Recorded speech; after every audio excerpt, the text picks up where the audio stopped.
오늘은 시민 여러분께 저의 결심을 보고드리겠습니다. 저는 4월 10일 국회의원 선거를 광주에서 출마해 치르기로 결심했습니다. 광주의 어느 지역에서 출마할지는 좀 더 협의해 곧 발표해 드리겠습니다. 저는 이런 보고를 어제 여러분께 드리려 했습니다. 그러나 민주세력의 결집과 확산을 위해 다른 일을 먼저 하려다 하루를 늦추게 됐습니다. 그 점을 시민 여러분께서 이해해 주시기 바랍니다. 저는 광주 전남과 대한민국의 새로운 미래를 위해 제가 가진 모든 것을 바치고 싶습니다. 광주 전남이 키워주신 저의 경험과 식견과 국내외 인맥을 호남과 국가를 위해 모두 쏟아 넣겠습니다. 저는 광주 전남 시도민 여러분의 저에 대해 많이 아쉽고 서운해 하신다는 것을 잘 압니다. 모든 것은 제가 부족한 탓입니다. 부디 어머니 같은 고향의 마음으로 저를 받아주시기 바랍니다. 먼저 광주 전남의 많은 분께 사과드리고 싶습니다. 일하는 과정에서 완벽주의자인 저로 인해 상처받으신 모든 분께 다시 한번 사과드립니다.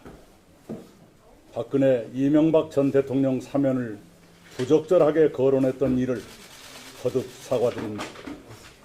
제가 대선 후보 경선에서 실패해 상심하신 모든 분께 죄송합니다.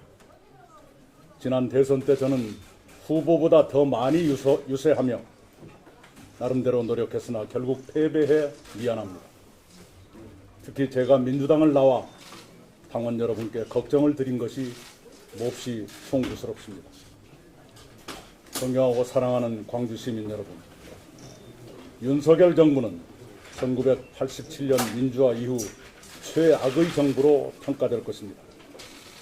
경제는 성장이 멎고 무역에서도 적자를 내게 됐습니다. 안보를 큰소리치지만 전쟁을 걱정할 만큼 불안합니다. 언론 자유를 비롯한 민주주의는 후퇴했습니다. 이태원 참사와 잼버리 파행, 그리고 대통령 내외의 말과 행동이 나라 안팎에 실망을 주며 국격을 떨어뜨렸습니다. 119대 29 부산 엑스포 유치 실패는 국격 추락의 참담한 결과였습니다. 그렇게 무능하고 해이한 정권을 견제하고 심판하려면 야당이 잘해야 합니다. 그러나 민주당은 도덕적 법적 문제로 정권 견제도 정권 심판도 제대로 하지 못했습니다. 죄를 지은 사람이 검사 앞에서 당당할 수 없듯이 민주당이 검찰 정권을 견제하고 심판하기는 어렵습니다. 존경하고 사랑하는 광주 시민 여러분,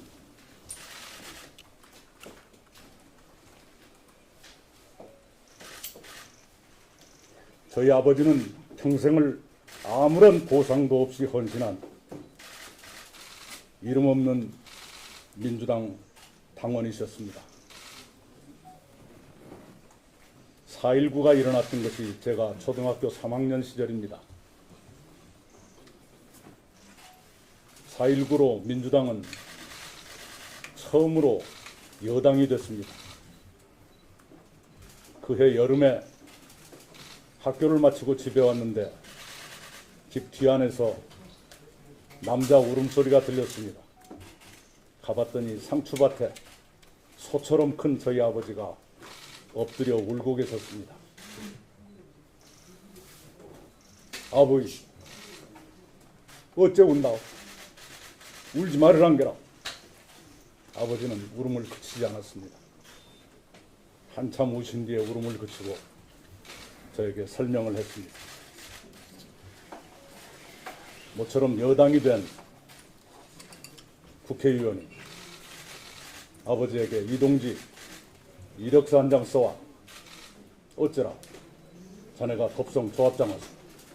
당신은 여당 국회의원이 연장도 조합장도 마음대로 하던 시절이었던가 봅니다. 아버지는 설레는 마음으로 문방구에 가서 이력서 용지를 사왔습니다. 그러나 막상 쓰려고 보니까 쓸 것이 없었습니다. 학교를 입학한 적이 없었기 때문입니다. 아버지의 생애는 출생과 사망만 있는 그런 인생이었습니다. 그렇게 쓸 것 없는 이력서 용지를 찢어버리고 국회의원 댁에 가서 의원님, 나는 자격이 없소. 딴 사람 시키시오. 하고 나오는데 눈물이 나오더라. 내가 너는 가르쳐야 쓰겠다. 그것이 오늘의 제가 있게 한 시작이었습니다. 저희 아버지는 그런 민주당 당원이셨습니다. 저 또한 24년 동안 민주당의 충실한 당원이었습니다. 열린우리당 때도 국민의당 때도 저는 흔들림 없이 민주당을 지켰습니다. 그러나 올해 1월에 저는 민주당을 떠났습니다. 민주당을 안에서 고쳐보려고 참고 노력했지만 그것이 불가능하다는 것을 알게 됐습니다. 저는 민주당에서 정치적으로 성장했고 국가에 봉사할 여러 기회를 누렸습니다. 김대중, 노무현의 정신이 살아있던 민주당은 한국 정치사에도 저에게도 자랑스러운 자산이었습니다. 그런 민주당을 제가 떠난다는 것은 참으로 고통스러운 일이었습니다. 그러나 예전의 자랑스러웠던 민주당은 이미 없어졌습니다. 김대중, 노무현의 정신은 사라졌고 탐욕과 만행이 난무하게 됐습니다. 요즘 공천 파동이 민주당의 변질을 여실히 보여줍니다. 제가 관찰하고 경험한 민주당 40년 역사에서 당내 권력의 이런 횡포는 처음입니다. 이렇게 심한 공천 파동을 겪으면서 총선에서 승리한 정당은 이제까지 없었습니다. 총선에서 참패하면 정권 교체도 어렵습니다. 민주당은 정권 교체도, 정권 심판도, 정권 견제도 모두 어렵게 됐습니다.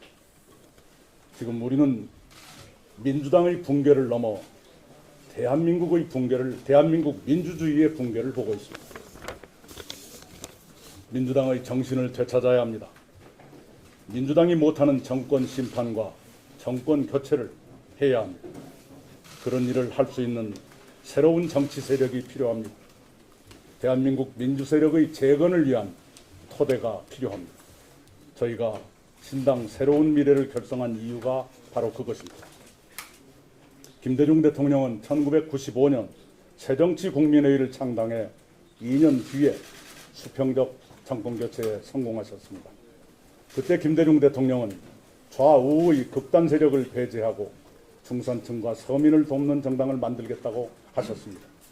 지금 저도 그런 마음으로 임하고 있습니다. 위기에 처한 대한민국의 오늘과 내일을 책임지는 믿을 수 있는 정당으로 발전시키겠습니다. 멀지 않은 시기에 광주 시민 여러분이 오랫동안 사랑하셨던 진짜 민주당의 정신과 문화를 되살려 놓겠습니다.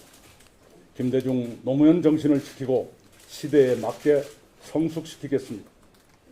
저희들이 민주 세력의 효자였다는 역사의 평가를 받는 날이 곧 오도록 모든 정성과 역량을 쏟아붓겠습니다.